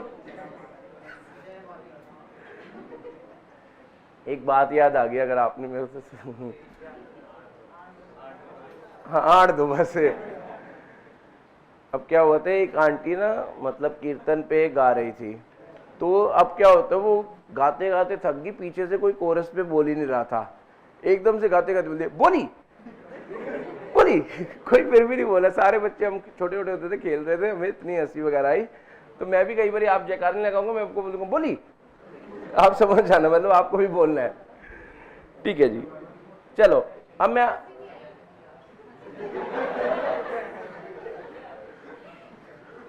अब लेकिन अब आ गई, लेकिन अल्टीमेट ऑब्जेक्टिव पूरा करवा दिया, थैंक यू। फीस लेकिन मेरे को ही देना बेटा। आओ चलो, हेलो नेटवर्क प्रॉब्लम। अब मैं आपके साथ बात करता हूं। देखो ऑडिटर किसी कंपनी में खुद ही फ्रॉड में इन्वॉल्व हो गया, यानी शिकारी खुद ही यहां है ना। तो अब इस सिचुएशन में ट्रिब्यूनल के पास कंप्लेंट गई है। ट्रिब्यूनल का मतलब बेटा, जब भी लॉ में ट्रिब्यूनल शब्द आए it means NCLT. Tribunal word का मतलब क्या होगा हमेशा? आवाज में दम नहीं। ट्रिब्यूनल वर्ड का मतलब हमेशा क्या होगा? और एनसीएलटी बोले तो नेशनल कंपनी लॉ ट्रिब्यूनल। सारे आण दो क्या? National company law tribunal. देखो जरा हुआ क्या, ट्रिब्यूनल के पास कंप्लेंट गई है, बताओ किसके द्वारा? सेंट्रल गवर्नमेंट ने कंप्लेंट करी है कि इस कंपनी का ऑडिटर क्या कर रहा है? फ्रॉड। यानी एनसीएलटी में कंप्लेंट आई है, एनसीएलटी में एक अपील आई है, एक एप्लीकेशन आई है, और उस एप्लीकेशन में लिखा हुआ है कि इस कंपनी का ऑडिटर फ्रॉड में इन्वॉल्व हो चुका है। समझ आ रहा है आपको? और कंप्लेंट करने वाला कोई और नहीं, सीजी है। आण दो, कंप्लेंट करने वाला कोई और नहीं, सीजी है। या फिर कंप्लेंट किसी और पर्सन ने करी है, किसी कंसर्न पर्सन ने, कि भाई इस कंपनी में फ्रॉड कर रहा है, फ्रॉड चल रहा है और ऑडिटर भी उसमें मिला हुआ है। तो बताओ कंप्लेंट जा रही है किसके पास? एनसीएलटी के पास। और क्या आ रही है कि इस कंपनी का ऑडिटर बदलो, इस कंपनी का ऑडिटर हटाओ, क्योंकि यहां पर ऑडिटर खुद ही फ्रॉड में इन्वॉल्व है। या कई बार ट्रिब्यूनल का जज suo motu, what is suo motu? आवाज में दम नहीं क्या? ट्रिब्यूनल का जज खुद ही कह रहा है कि इस कंपनी का ऑडिटर फ्रॉड कर रहा है, फ्रॉड में इन्वॉल्व है, इसे निकाल दो। सर ट्रिब्यूनल के जज को कैसे पता चलेगा कि इस कंपनी का ऑडिटर फ्रॉड हो रहा है? देखो अगर प्रैक्टिकली सुनना है तो ऐसे होता है। प्रैक्टिकली क्या हुआ, मान लेते हैं ट्रिब्यूनल का जज अपने घर के गार्डन में बैठकर सुबह सुबह चाय पी रहा था, काफी नहीं, कई बार काफी बंदा पी जाता है, ठीक है ना, इतनी पीनी नहीं, आगे बात करेंगे। कॉफी। चलो अब बताओ बेटा, वो न्यूज़पेपर में उसने देखा कि इस कंपनी के ऑडिटर पर इल्जाम लगा हुआ है, न्यूज़पेपर में लिखा हुआ है कि इस कंपनी के ऑडिटर पे, इस कंपनी का ऑडिटर जो है इस कंपनी के फ्रॉड के अंदर इन्वॉल्व है। ट्रिब्यूनल कह रहा है ऐसे कैसे इन्वॉल्व है हमारे देश में, बुलाओ भैया इसको, नोटिस इश्यू करो, कंपनी को नोटिस इश्यू करो। या आजकल तो आपको बताइए ऑडिटर फ्रॉड कर रहा था, किसी ने चोरी क्या कर ली, एक वीडियो बना ली और वीडियो होगी वायरल। और बताओ अब हुआ क्या? अब क्या हुआ? अब क्या हुआ, मान लेते हैं जज इंस्टाग्राम चला रहा था, स्क्रॉल करते करते एकदम से ये रील आ गई, कह रही है कि यहां का ऑडिटर चोरी चोरी छुप कैसे होले होले चोरियां कर रहा था, फ्रॉड में इन्वॉल्व था। तो ऐसी सिचुएशन में बताओ वो ऑर्डर एनसीएलटी ऑर्डर पास कर देगी। यहां पर बताओ उसको किसी ने कहा थोड़ा ना, उसने खुद भी। तो सुओ मोटो समझ आ गया, ऑन इज ऑन मोशन। यानी ट्रिब्यूनल तुझे वेट करने की जरूरत नहीं है कि कोई तेरे को कंप्लेंट करे तभी तू किसी ऑडिटर को निकाल सकता है। आप देखो ना, हमने नाम क्या लिखा है, ट्रिब्यूनल की पावर्स के बारे में बात करेगी कि वो ऑडिटर को वो ऑर्डर करेगी, किसको, कंपनी को, कि अपना ऑडिटर क्या करो, चेंज।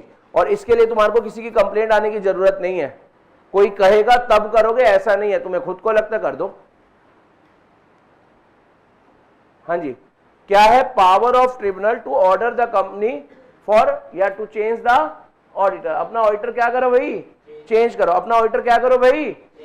तो यानी चेंज करने के लिए, ऑडिटर चेंज करने के लिए, क्यों, या फिर डायरेक्शन दे रहा है ट्रिब्यूनल, मतलब ऑर्डर दे रहा है ट्रिब्यूनल इन केस जब ऑडिटर एक्ट कर रहा है इन अ फ्रॉडुलेंट मैनर। बोलो, आपको पॉइंट समझ आना स्टार्ट हुआ? अब आज मतलब नहीं है, यस या नो? हाँ जी, ऑडिटर खुद ही फ्रॉड में इन्वॉल्व हो रहा है। तो अगर ये कंप्लेंट, मैं अब आपको पूछता हूं, अगर ये कंप्लेंट सीजी की तरफ से आई थी, किसकी तरफ से आई थी बेटा? आवाज में दम नहीं। अगर ये कंप्लेंट किसकी तरफ से आई थी? तो ट्रिब्यूनल विद इन कितने दिन, 15 days of receipt of application ये ऑर्डर इशू कर देगा। शेल कंपल्सरी है, मतलब ट्रिब्यूनल तुम्हें बताओ यार, कंप्लेंट किसकी तरफ से आई है, ना एजी ना ओजी, किससे? सीजी से कंप्लेंट आई है। बताओ, सीजी कंप्लेंट कर रही है तो भैया सुनवाई जल्दी होगी। आप बताओ, आपके पिताजी आपकी बात जल्दी मानते हैं, आपकी मम्मा की बात जल्दी मानते हैं? कह रहे मानते ही नहीं है। डिपेंड नहीं करता, मैं आपको बता रहा हूं, मजबूरी भी होती है कुछ। समझ आ रहा है आपको? बेटा मेरे ऊपर नहीं कोई बात करेगा। चलो, रुलाओगे क्या? इधर आओ, एक बात करते हैं। अगर सेंट्रल गवर्नमेंट जो है, सेंट्रल गवर्नमेंट से कंप्लेंट आई है तो ट्रिब्यूनल को with in how many days? 15 days. Within how many days? Order pass करना ही पड़ेगा। अगर कंप्लेंट में दम लगा तो ऑर्डर पास करना ही पड़ेगा। क्या कि कंपनी को बोल देंगे ही मतलब auditor shall not function as the auditor, मतलब तुम्हारी कंपनी में अब ये बंदा एज एन ऑडिटर काम नहीं करेगा। और नया ऑडिटर कौन लेकर आएगा? सीजी। तुम्हारी कंपनी का अब ऑडिटर कौन होगा, वो कौन डिसाइड करेगी? सीजी। एंड सीजी में अपॉइंट अनदर ऑडिटर। सीजी चाहे तो सीजी को पावर दे रखे, तुम कर लेना अनदर ऑडिटर अपॉइंट। क्या आपको समझ आया? लेकिन अगर कंप्लेंट किसी एनी पर्सन कंसर्न की है, ये ट्रिब्यूनल खुद है, तो फिर ऐसे डेज की कोई लिमिट नहीं है। अगर ट्रिब्यूनल सेटिस्फाइड हो जाता है that auditor has acted in a fraudulent manner, तो ये कंपनी को कहेगा, खुद ही कहेगा, कंपनी अपना ऑडिटर क्या कर लो, चेंज। और बताओ नया ऑडिटर फिर कौन लाएगी? कंपनी खुद। यानी ये खुद ही क्या कह देंगे, direct the company to change its. समझ आ रहा है आपको? और जो भी ऑडिटर रिमूव हुआ है, जो भी ऑडिटर रिमूव हुआ है, जो भी ऑडिटर क्या हुआ है, अब वो अगले साल, अगले 5 साल तक किसी भी कंपनी का ऑडिट नहीं कर पाएगा। सर आपने ना डिस्क्वालिफिकेशन में बोला था कि 10 साल तक वो किसी भी कंपनी का ऑडिट नहीं कर पाएगा, और यहां आप बोल रहे हो 5 साल। अगर ये कारण है तो आप अगले 5 साल तक ऑडिट नहीं कर सकते। इसके अलावा कोई और फ्रॉड करा है तो अगले 10 साल तक कोई ऑडिट नहीं कर सकते। और इतना ही नहीं, आपके ऊपर सेक्शन नंबर 447, सेक्शन नंबर 447 में जो पनिशमेंट दे रखी है वो भी आप पर लगाई जाएगी। यानी सजा, आए हाय सजा, और होश उड़ा दे।